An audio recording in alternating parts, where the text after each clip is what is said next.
купен целият парцел. Друга част от парцелите се предлага на друг инвеститор. Схемата се прилага и при закупуването на имот дом за гости в местността Карандила, който е също общинска собственост. На търга се явяват поставени лица и фирми при приближение на кмета, които не допускат преки инвеститори да участват в търга. Фирмата, която трябва да спечели този търг, е определена от кмета и тя се казва Тедя Гради ООД. Имота е с разгъната застроена площ 1635,48 квадратни метра.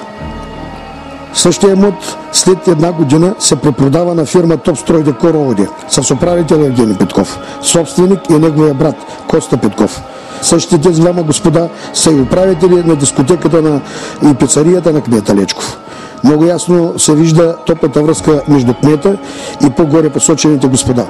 Същата схема се прилага при закупуването и на имоти от Държавна агенция по горите. От тази агенция са изкупени на безценица 5 имота и със собственост на фирма Топстройдекор ООД. Списъкът на придобитите имоти с поставените лица е доста дълъг, но до момента няма реакция от страна на държавата. По данни, които с много голяма мъка успяхме да се доберем до тях, за тези два мандата той е успял да злоупотреби с над 60 милиона български лева, в това число и с пари на Европейския съюз по еврофондовете.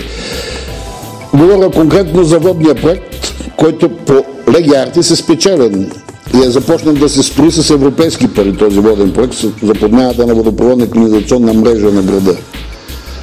Във всички такива проекти, които са 28 или 30 в България, бенефициент е Министерството на водите и околната среда. Само единствено в Сливен, не без помощта на бившия строителен министър Асен Гагаузов, бенефициент не е община Сливен, не е Министерството на водите и околната среда, а е лично Йордан Лечков Янков, кмета на град Сливен. Как му са оторизирани такива права, това за мен не е тайна, но нямам право да гадая, нито пък защо да не разполагам с факти.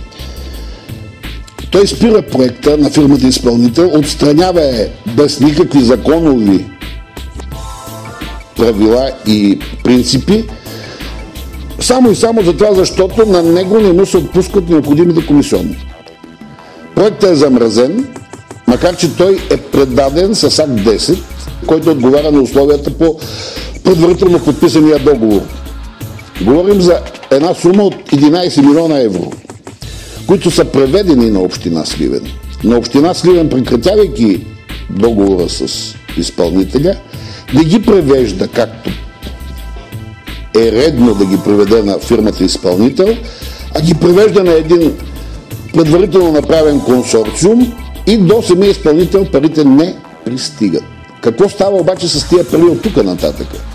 Тези пари от двете други фирми, участвайки в консорциума и нямайки никакво участие в строително-монтажните работи на водопроводната мрежа, която е изградена до момента, привеждат една голяма част от тази сума като реклама за собствените си фирми в хотела Спорт Палас, чийто собственик е сестрата на кмета.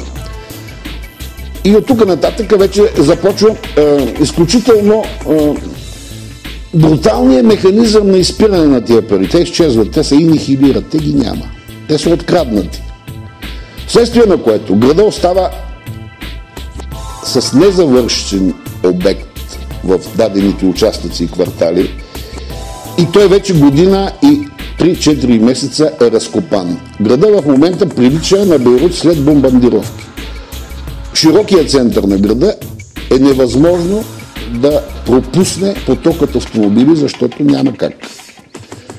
За това нещо бяха информирани министър-председателя. Събраха се 24 000 подписа за 3 дена, които са против управлението на този кмет. И тези подписи със съответните доказателства и документи бяха изпратени на министър-председател, на главния прокурор, на министъра на околната среда и водите, на министъра на еврофондовете, на председателя на Народното събрание, на комисията по ДАНС в Народното събрание, на комисията по корупция в Народното събрание. Наистина се инициира да инициира се прокуратурата и в момента към този човек има заведени 10 или 11 наказателни дела за много тежки престъпления. В момента няма съд в България, който се осмелява да съди настоящия кмет на град Сливен. Всички си дават отвод. Цари пълна дезинформация в медиите. Никой не дълбае проблемът Лечков. Никой не желае да свидетелства. Страхуват се за живота си, за семействата си, от случайни инциденти. Страхуват се да им загубят работата си. В наши дни не съществува свобода на словото, защото можеш да пострадаш. В дните на демокрация обществото вече не се доверява на съдебните органи, на журналистите, няма доверие в политиците си. Изглежда, че на практика демокрация в Република България все още не съществува, защото тук мафията управлява държавата и за нея не се пише, не се коментира и не се правораздава. Истинските престъпници продължават да стоят на свобода и нагло прибират наяве парите на европейския данъкоплатец. Като капак на всичкото това, Сливенския окръжен съд си дава отвод. Той не иска да гледа тия дела. Това ми се струва, че граничи с цинизъм. Просто аз не виждам логическо обяснение на това как ти ще си затваряш очите пред едни брутални, доказани документни измами и престъпления в особено голям размер. Говорим за милионни източени. Не само за европейски, за общински пари. За фирмена задлъжнялост, за междуфирмена задлъжнялост. Всичко до това до този момент се прикрива и най-страшното, което е, че независимо от коя политическа сила е депутата, избран от Сливенски избирателен район, а те са 6, през цялата тази сага, която продължава борбата на част от общинските съветници с тая изградена престъпна схема и структура, нито един от тези депутати уважавани, казвам го в кавички, не взе някакво отношение. Независимо какво. Да кажем, не е така, или така е, или дайте да видим. Не, мълчание. Тотално мълчание. Къде сте вие, господа депутати? Кой ви избрал вас и за какво сте там? В период на възход на мафиотските структури, овладели управлението от най-ниското до най-високото ниво на държавата, предстоят избори, в които се решава съдбата на европейска България. Опасността да бъдат манипулирани местните избори е огромна. Не е тайна и на много хора е известно, че предните избори бяха манипулирани, цели комисии бяха купувани. Шансът това да се случи и сега абсолютно е 100% сигурен, защото знаем как работят представителите на ГЕРБ. Нима европейците не са също толкова виновни, колкото и нашата първораздавателна система и нашият политически елит? Защото с милионите лева и евро, които пристигат от европейските данъкоплатци във формата на помощи по различни европейски програми и проекти, те помагат за личното облагодетелстване и забогатяване на малък кръг хора. Тези пари не се използват по предназначение, а влизат в нечий личен джоб или сметка. В България имаме една народна поговорка. Не е виновен този, който яде баницата, а този, който му я дава. Да се върнем на правосъдната ни система. За никой от града не стана ясно защо са толкова много жалби до прокуратурата, до административния съд и въобще до институциите, които могат да вземат отношение по въпроса, не се направи нищо. Непонятно остана за всички нас защо нашата правосъдна система в Сливен отказва да правораздава по отношение на кмета. С какво той е повече гражданин от нас, гражданите на Сливен, защо нашите интереси могат да се разглеждат в съда, да се постановяват решения, а по отношение на кмета Лечков да не може. Защо трябва други съдебни райони да разглеждат нашия казус, при положение, че най-потърпевши са именно гражданите на град Сливен. Затова са запознати и съдебните ни органи, защото те също живеят в този разбит град. И могат да направят една много ясна и точна преценка не само за състоянието на града, но и това как е доведен до това състояние, кой е помогнал да се разбие града ни и колко европейски средства са откраднати. Болното е, че нито една от институциите, не само правосъдната, но и От висшите етажи на властта не обърнаха внимание на нашите сигнали и жалби, защото не може да се крадат безогледно средства, не може да се разбива един град за лично облагодетелстване и никой да не вземе отношение по този проблем.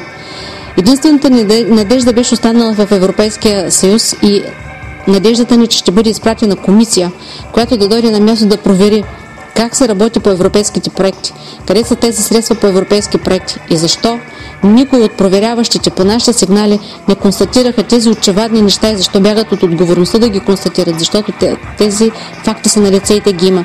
Няма как да бъдат изтрити или унищожени документи за извършени плащания или източване на общински средства. Това е констатирано от одитни доклади, констатирано е и по наказателни дела срещу Лечков от вещи лица. Но въпреки всичко, въпреки очевадното, нашият съд дебаркира от задължението си да правораздава и препраща делата да се гледат в други съдебни райони.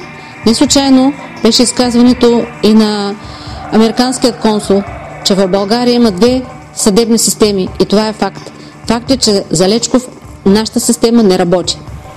След като ясно и прозрачно, господа и госпожи европейци, виждате безочието на огромната част от политическата класа в България, то тогава къде сте вие?